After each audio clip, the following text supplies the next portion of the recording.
지난주 은행에 적금 만들러 갔다가 창구 직원이 금 통장을 권하더라는 분 계신가요? 아니면 자녀분이 전화해서 금값 오르니까 지금 사두라고 재촉하셨나요? 요즘 주변에서 금 얘기가 정말 많이 들리죠. 뉴스 켜면 중국이 어쩌고 금값이 사상 최고가를 찍었다느니 곧 더 오를 거라느니 온통 금 이야기뿐입니다. 그런데 막상 사려고 하면 불안하고 안 사자니 나만 손해보는 것 같고 이미 가지고 계신 분들은 지금 팔아야 하나 고민되시죠? 저도 상담하다 보면 이런 질문을 정말 많이 받습니다. 지금 사도 되나요? 너무 비싼 거 아닌가요? 떨어지면 어떡하죠? 자녀가 사라는데 정말 사야 할까요? 이미 가지고 있는데 팔아야 할까요? 이 질문들의 공통점이 뭔지 아세요? 바로 기준이 없다는 겁니다. 기준이 없으니까 뉴스 하나에 마음이 흔들리고 주변 사람만 한마디에 불안해지고 가격이 오르면 뒤늦게 쫓아가고 떨어지면 겁에 질려 팔게 되는 겁니다. 그리고 나중에 돌아보면 항상 비싸게 사고 싸게 팔았다는 걸 깨닫죠. 이게 기준 없이 감정으로 움직이는 분들이 빠지는 함정입니다. 실제로 제가 만난 많은 분들이 똑같은 실수를 반복하세요. 2020년에 금값 급등한다고 해서 급하게 샀다가 2021년에 떨어지니까 손절하고 2023년에 또 오르니까 다시 사고 이런 식으로 계속 손해를 보시는 겁니다. 그런데 여기 재미있는 사실이 하나 있습니다. 똑같은 시기에 금을 샀어도 어떤 분들은 마음 편하게 수익을 내고 어떤 분들은 매일 스트레스 받으며 손해를 봅니다. 차이가 뭘까요? 돈이 많아서? 운이 좋아서? 아닙니다. 딱 세 가지만 다릅니다. 첫째, 한 번에 사지 않고 나눠서 삽니다. 둘째, 전 재산을 넣지 않고 비중을 정해둡니다. 셋째, 가격에 흔들리지 않고 정해진 날짜에만 움직입니다. 이 세 가지만 지켜도 금 투자는 전혀 다른 게임이 됩니다. 오늘 제가 여러분께 보여드릴 건 복잡한 차트 분석이 아닙니다. 경제 전문가만 아는 비법도 아니에요. 그냥 흔들리지 않는 기준을 세우는 방법입니다. 분할은 어떻게 하는지, 비중은 어떻게 정하는지, 뉴스는 어떻게 걸러내는지, 실물과 통장은 어떻게 나눠 쓰는지 이런 실전 기준들을 하나하나 알려드릴 겁니다. 그리고 이 기준들을 오늘 당장 여러분 생활에 적용할 수 있는 구체적인 루틴까지 만들어 드리겠습니다. 여러분이 이 영상을 끝까지 보시면 내일부터는 뉴스 봐도 안 흔들리고 자녀가 뭐라 해도 내 기준으로 판단하고 가격이 오르든 내리든 계획대로 움직일 수 있게 됩니다. 반대로 중간에 나가시면 또 다음에 금값 뉴스 나올 때 똑같이 불안해하고 똑같이 후회하게 될 겁니다. 그러니까 끝까지 보셔야 해요. 특히 마지막에 나올 한 가지 실천법은 정말 중요합니다. 그거 하나만 해도 여러분의 금 투자가 완전히 달라집니다. 저는 26년간 귀금 속 수급과 가격 사이클을 추적해온 박사 윤재민입니다.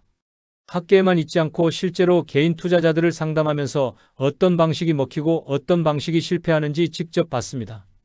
오늘은 그 경험을 바탕으로 광고나 소문이 아닌 여러분이 바로 쓸 수 있는 기준을 알려드리겠습니다. 여러분은 지금 금을 가지고 계신가요? 아니면 살까 말까 고민 중이신가요? 가지고 계시다면 댓글에 1을 남겨주시고 아직 안 샀다면 0을 남겨주세요. 며느리와 함께 적금처럼 금을 모으던 장모님 얘기를 들려드릴게요. 장모님은 70대 중반이신데 딸이 결혼하고 나서 용돈을 조금씩 모아서 금 통장에 넣기 시작하셨어요. 매달 20만 원씩 적금 넣듯이 꼬박꼬박 넣으셨죠. 처음엔 며느리가 시어머니 노후 자금 만들어 드리려고 시작한 건데 장모님도 하다 보니 재미가 붙으셨대요. 통장 잔고 보면서 조금씩 늘어나는 게 뿌듯하고 뭔가 안전하다는 느낌도 들고 아들이 힘들 때 보태줄 수도 있겠다 싶으셨던 거죠. 그렇게 2년 반을 모으셨어요. 총 600만 원 정도 들어가 있었는데 그때 금값이 꽤 올랐거든요. 장모님은 통장 평가액을 보시면서 흐뭇해하셨대요. 그런데 지난 2월쯤이었나요? 뉴스에서 갑자기 중국 이야기가 나오기 시작한 거예요. 중국이 세제를 바꾼다, 금 수요가 줄어든다, 가격이 폭락할 수 있다. 이런 얘기들이 연일 쏟아졌죠. 장모님은 그날부터 매일 아침 일어나자마자 뉴스부터 찾아보셨대요. 금값이 얼마나 떨어졌나, 중국은 어떻게 됐나 계속 확인하시는 거예요. 며칠 지나니까 실제로 금값이 조금 떨어지기 시작했어요. 장모님 통장 평가액도 조금씩 줄어드는 게 보이시는 거죠. 그때부터 장모님이 완전히 불안해지셨어요. 밤에 잠도 잘 안 오시고 밥맛도 없고 TV 보다가도 금 얘기 나오면 바로 집중하시고 친구 만나서도 금 얘기만 하시더래요. 그러다가 어느 날 며느리한테 전화하신 거예요. 다 팔아버리자고, 지금이라도 팔아야 손해를 줄일 수 있다고, 더 떨어지면 큰일 난다고 하시면서요. 목소리가 떨리시더래요. 며느리가 저한테 급하게 연락이 왔어요. 어머니가 너무 불안해 하신다고 2년 반 동안 모은 걸 하루아침에 다 팔겠다고 하신다고요. 그래서 제가 장모님을 뵙고 찬찬히 여쭤봤습니다. 지금 당장 돈이 필요하세요? 아니라고 하셨어요. 그럼 생활비가 부족하세요? 그것도 아니라고 하셨죠. 그냥 떨어지는 게 너무 불안하다는 거예요. 매일 뉴스 보면 더 떨어질 것 같고 이러다 다 날릴 것 같고 밤에도 잠이 안 온다고 하시더라고요. 그래서 제가 장모님께 여쭤봤습니다. 그동안 매달 20만 원씩 넣으실 때 힘드셨어요? 아니라고 하셨어요. 생활에 전혀 지장 없었고 오히려 재미있었다고 하시더라고요. 그럼 그 습관을 왜 바꾸시려고 하세요? 지금 갑자기 600만 원을 한 번에 빼시면 그게 더 큰 결정 아니에요? 그제야 장모님이 조금 생각하시는 표정이셨어요. 저는 장모님께 제안을 드렸습니다. 일시 매도는 하지 마시고 지금 가지고 계신 건 그대로 두시라고요. 대신 앞으로 6개월 동안은 매달 넣던 20만 원을 10만 원으로 줄이시고 만약 가격이 지금보다 더 떨어지면 그때는 오히려 15만 원으로 조금 늘려보시라고 했어요. 그리고 가장 중요한 건 매일 시세를 확인하지 마시라고 했습니다. 한 달에 딱 2번만 보시라고 넣는 날에만 확인하시라고 했죠. 뉴스는 아예 안 보시는 게 제일 좋다고 말씀드렸어요. 처음엔 장모님도 반신반의 하셨어요. 그래도 한번 해보시겠다고 하셨죠. 한 달이 지났어요. 장모님한테 전화드렸더니 목소리가 훨씬 편안하시더라고요. 뉴스 안 보니까 마음이 편하고 10만 원만 넣으니까 부담도 없고 가격이 오르든 내리든 그냥 내 할 일만 하면 된다는 생각이 드신대요. 2달째, 3달째 지나면서 장모님은 이제 금값 자체에 관심이 없어지셨어요. 그냥 정해진 날짜에 정해진 금액만 넣고 나머지 시간엔 친구들 만나고 운동하고 일상을 즐기시는 거예요. 그러다가 6개월이 지났는데 재미있는 일이 벌어졌어요. 금값이 다시 올랐거든요. 장모님은 그 사실도 모르고 계시다가 며느리가 알려드렸대요. 어머니, 금값 다시 올랐어요. 장모님이 뭐라고 하셨는지 아세요? 그래? 그럼 다행이네. 그냥 그렇게 덤덤하게 받아들이시더래요. 예전 같았으면 아마 흥분해서 더 사야 하나 고민하셨을 텐데 이제는 그냥 내 계획대로만 가면 된다는 마음이 확고하신 거예요. 이게 바로 원칙의 힘입니다. 장모님은 여전히 매달 금을 사고 계세요. 가격이 오르든 내리든 상관없이 자기 페이스대로 가시는 거죠. 밤에 잠도 잘 오시고 뉴스 봐도 불안하지 않으시고 친구들한테도 이제 금 얘기 안 하신대요. 며느리가 제일 좋아하는 게 뭔지 아세요? 어머니가 예전처럼 밝아지셨다는 거예요. 돈 문제로 스트레스 받지 않으시니까 가족관계도 훨씬 편해졌다고 하더라고요. 오늘 이 영상에서 말씀드릴 내용은 바로 이겁니다. 여러분의 금 투자 방식을 완전히 바꿀 수 있는 중요한 지혜예요. 이 이야기를 끝까지 듣고 실천하셔야만 진정한 변화를 경험할 수 있습니다. 끝까지 보지 않으시면 가장 중요한 실천법을 놓치게 돼요. 뒤에 나올 6가지 기준과 6가지 루틴을 모르시면 여러분도 장모님처럼 불안에 떨게 될 수 있습니다. 혹시 아직 구독과 좋아요를 누르지 않으셨다면 지금 바로 눌러주세요. 이 채널은 여러분의 건강한 노년과 안정적인 자산 관리를 응원합니다. 이런 중요한 정보를 더 많은 분들이 알 수 있도록 구독과 좋아요로 힘을 보태주세요. 끝까지 보시면 왜 지금 당장 여러분의 투자 습관을 바꿔야 하는지 분명하게 깨닫게 되실 겁니다. 마지막에 나올 단 하나의 습관이 모든 걸 바꿀 수 있어요. 그럼 본격적으로 흔들리지 않는 기준부터 하나씩 잡아보겠습니다. 소비와 세제 이슈가 시끄러워도 개인은 규칙으로 버팁니다. 제가 현장에서 확인한 6가지 기준을 생활 언어로 풀어드릴게요. 첫 번째로 말씀드릴 내용은 분할 매수의 길이를 정하는 겁니다. 가격이 흔들릴수록 한 번에 사지 않고 기간과 횟수를 미리 정하는 게 핵심이에요. 국내외 자산 누적 매입 연구들을 보면 정액 분할이 심리적 오류를 줄이는 데 효과가 있다고 보고하고 있습니다. 금융연구원과 해외 학술지에서도 이 부분을 반복적으로 확인할 수 있어요. 제가 만난 68세 박영수님은 급락 때 한 번에 크게 사셨다가 매일 시세를 확인하며 불안해하셨어요. 그런데 같은 금액을 6개월에 걸쳐 12회로 쪼개자 체감 변동이 절반 이하로 줄었다고 말씀하시더라고요. 실천하시려면 월 2회 해당 예산을 정하고 자동 이체나 정기 알림을 설정하시면 됩니다.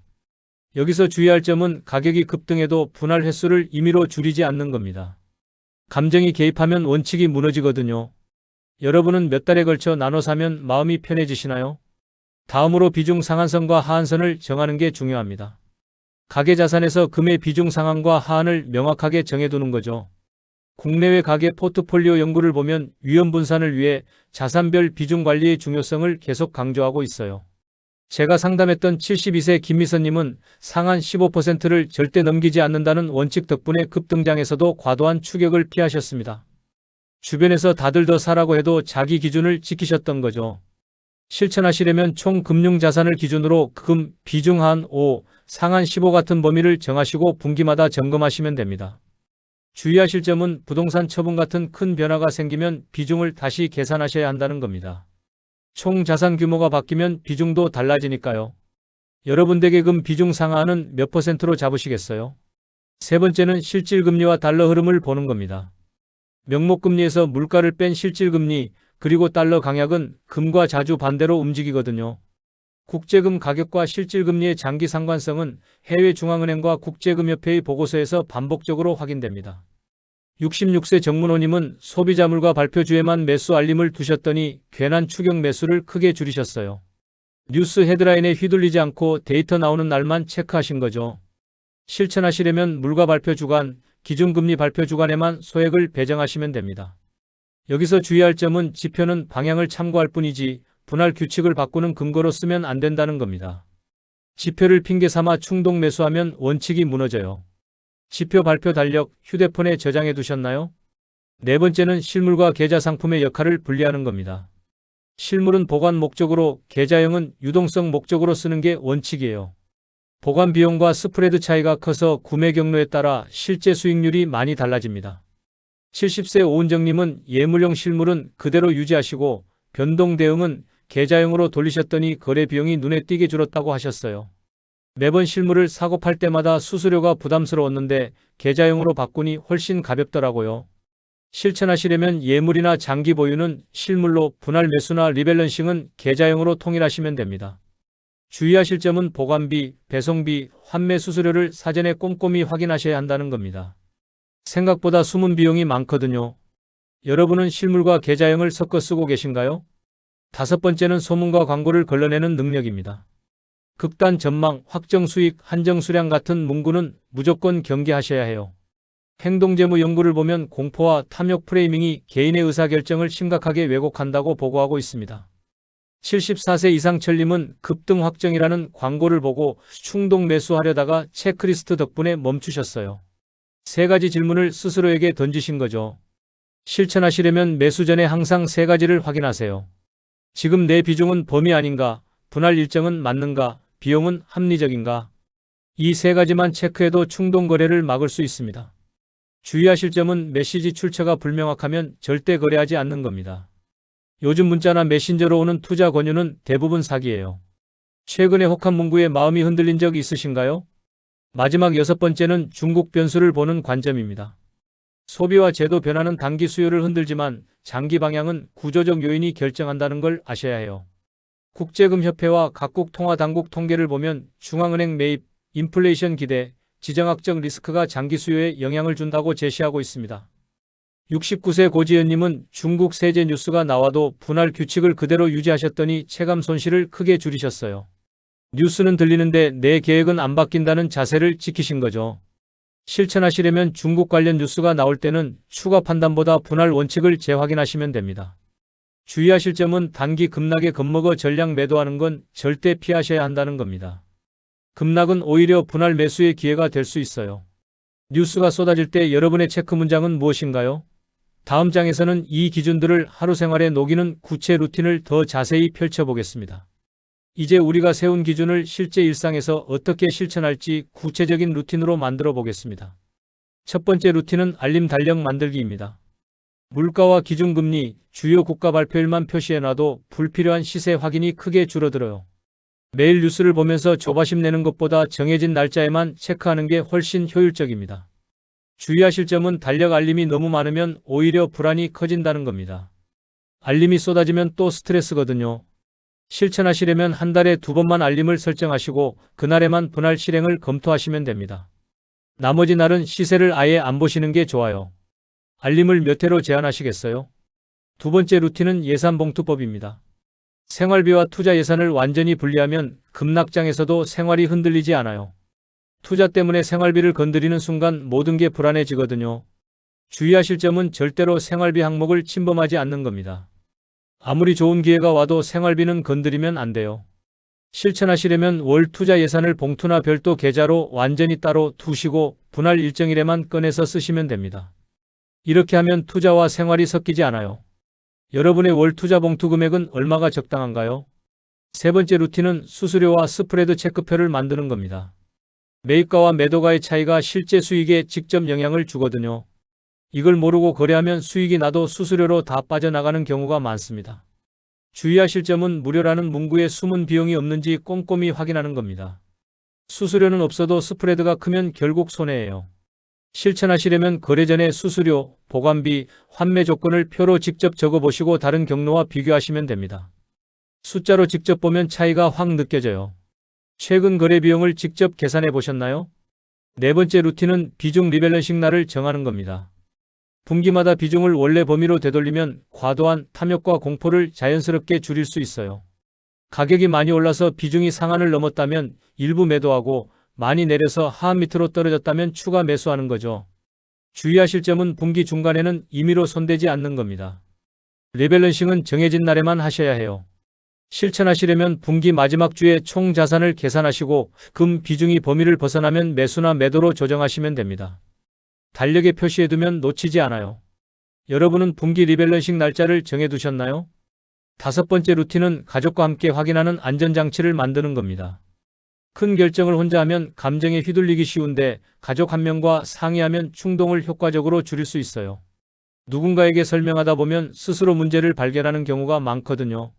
주의하실 점은 대리 매매나 비밀번호 공유는 절대 피하셔야 한다는 겁니다. 상의는 하되 계좌는 본인만 관리하세요. 실천하시려면 매수 전에 체크리스트를 가족에게 소리내어 읽고 동의 받으시면 됩니다. 소리내어 읽으면 더 명확해져요. 여러분은 누구와 함께 점검하시겠어요? 마지막 여섯 번째 루틴은 뉴스 필터 문장을 만드는 겁니다. 한 줄 원칙이 머릿속에 잡혀 있으면 과한 헤드라인을 그냥 지나칠 수 있어요. 매번 뉴스에 흔들리지 않으려면 내 기준이 명확해야 합니다. 주의하실 점은 원칙을 자주 바꾸지 않는 겁니다. 원칙이 계속 바뀌면 없는 거나 마찬가지예요. 실천하시려면 내 비중 범위 안에서만 분할 일정에 맞춰 비용 확인 후 실행한다를 메모해 두시고 뉴스 볼 때마다 읽으시면 됩니다. 휴대폰 메모장이나 지갑에 넣어두세요. 여러분의 필터 문장은 무엇으로 정하시겠나요? 이제 오늘 내용을 정리하고 당장 한 걸음부터 제안 드리겠습니다. 오늘 우리는 흔들릴 때 파느냐, 원칙대로 채우느냐를 비교했고 자극적인 전망을 걸러내는 기준을 세웠습니다. 26년간 금 시장을 봐온 제 경험으로는 명확한 원칙을 가진 분들이 결국 오래 살아남으세요. 생각해 보세요. 여러분 주변에도 분명히 있으실 겁니다. 똑같이 금을 샀는데 어떤 분은 매일 불안해하고 어떤 분은 태평하신 분들 말이에요. 차이는 돈이 아니라 바로 이 원칙입니다. 잘못된 상식이 뭔지 다시 한번 짚어볼게요. 첫째, 가격이 오르면 무조건 추격 매수하는 겁니다. 뉴스에서 최고가 갱신했다고 하면 급하게 뛰어드는 거죠. 둘째, 떨어지면 겁에 질려 바로 파는 겁니다. 손실이 더 커질까봐 패닉에 빠져서 전량 매도 버튼을 누르는 거예요. 셋째, 전 재산을 몰빵하는 겁니다. 확실하다고 생각하니까 있는 돈 다 넣고 심지어 대출까지 받아서 투자하는 분들도 계세요. 넷째, 매일 시세를 확인하는 겁니다. 아침에 일어나자마자 금값부터 체크하고 밤에 자기 전에도 또 확인하고 친구 만나서도 금 얘기만 하는 거죠. 다섯째, 주변 사람 말에 휘둘리는 겁니다. 자녀가 사라면 사고 친구가 팔라면 팔고 뉴스에서 위험하다면 무서워하는 거예요. 이렇게 하면 어떻게 될까요? 제가 직접 봤던 사례들을 말씀드릴게요. 어떤 분은 금값 급등 뉴스 보고 2천만 원을 한 번에 넣으셨어요. 그런데 일주일 만에 5% 떨어지니까 매일 밤 잠을 못 주무시는 거예요. 100만 원이 날아갔으니까요. 불안해서 혈압약을 늘리셨대요. 또 어떤 분은 가격 떨어진다고 해서 3년 모은 걸 하루아침에 다 파셨어요. 그런데 한 달 뒤에 다시 오르니까 후회하시면서 우울증까지 오셨어요. 또 어떤 분은 매일 시세 확인하시느라 친구 약속도 취소하고 여행도 안 가시고 집에만 계시더라고요. 가족들이 걱정할 정도로 금 집착이 심해지신 거죠. 잘못 관리하면 이렇게 됩니다. 첫째, 마음이 소진됩니다. 매일 불안하고 초조하고 예민해져요. 가족한테 짜증도 나고 밥맛도 없고 잠도 설치고 건강이 나빠집니다. 둘째, 수익은 비용으로 새어나갑니다. 자주 사고 팔면 수수료가 누적돼요. 급하게 움직이면 비싼 타이밍에 사고 싼 타이밍에 팔게 되죠. 셋째, 인간관계가 나빠집니다.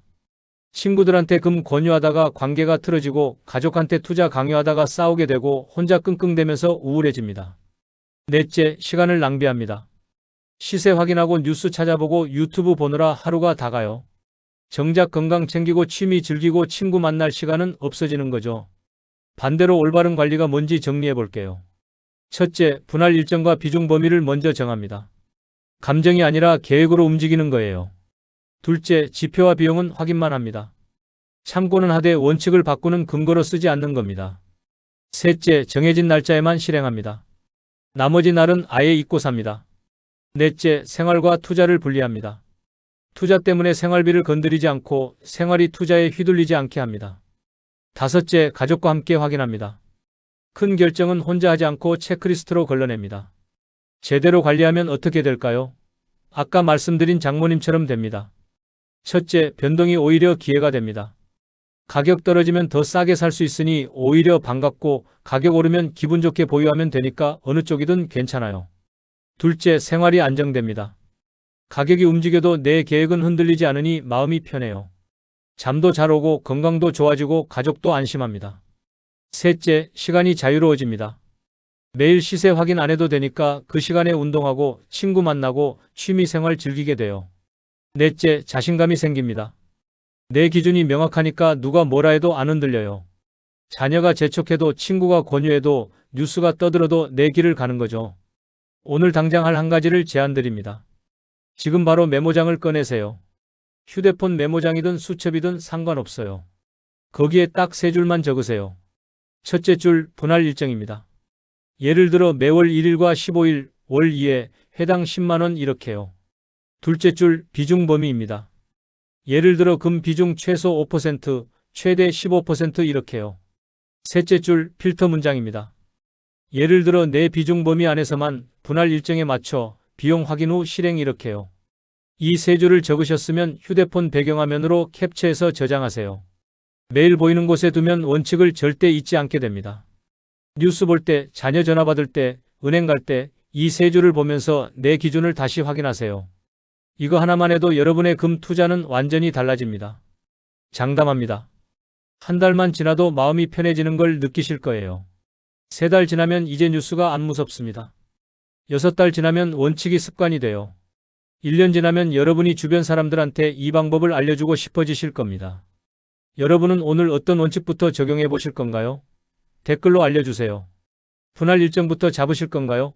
비중 범위부터 정하실 건가요? 아니면 필터 문장부터 만드실 건가요? 여러분의 계획이 궁금합니다.